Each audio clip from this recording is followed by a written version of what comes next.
essentially, at its core, transformational work. That's what addiction treatment is, really. It's transformational work. Because addiction, for so many, is a gift. It can be a gift, a portal, if you will, to the self, because you're forced to look at your own, as I like to say, crapola. And success is such a vague word.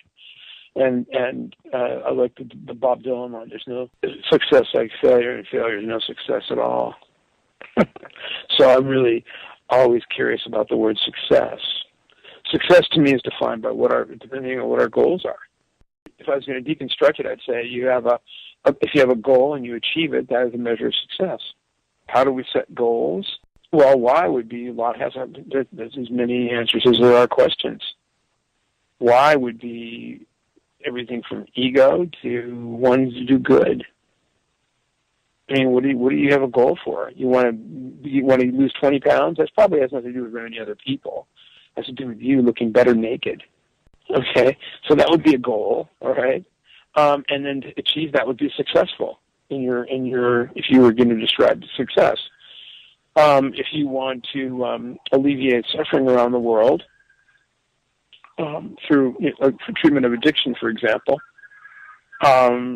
what would you consider a goal? A goal might be to help a couple people a month find their own tools to heal themselves. And one of those tools, of course, would be awareness, would be self-awareness, because how can you know?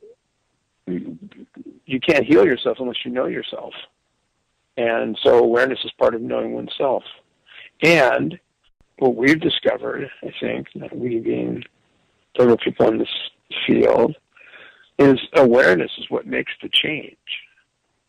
Awareness makes the change, because once you're aware of something, then you can do something about it or not. Like one of the first questions I'll ask a patient, an incoming someone seeking services for treatment of addiction, I'll say, so how's the alcohol working for you? Is it working for you all right? Then if it is, then okay, then we probably have not much more to go for here. However, if there's something about this alcohol use is not working for you, and you want to change that behavior, then maybe we have something to talk about. That would be, to me, a wonderful use of awareness, because you then can say, okay, I'm aware that I do this every day. I'm aware that I don't do this every day.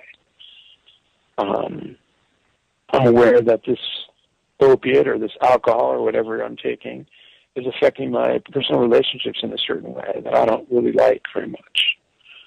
It's not helping me. So, okay, so that awareness would be the first step toward making the change. So awareness does make the change. In a sense, you can't have any change unless you're aware of the behavior. I often say that giving to me, when I give something to somebody that makes them happy, very selfish act on my part, because it makes me happy to make someone else happy. So who's really benefiting? I'm benefiting because I love, I'll use my nieces as an example. I love to give them presents. And when they're happy with the present I give them, it makes me happy. Like I feel like I'm doing something good for them. So is that a selfish act? Perhaps. And yet it looks like to the world that I'm being so generous, but really I'm getting all this wonderful juice from.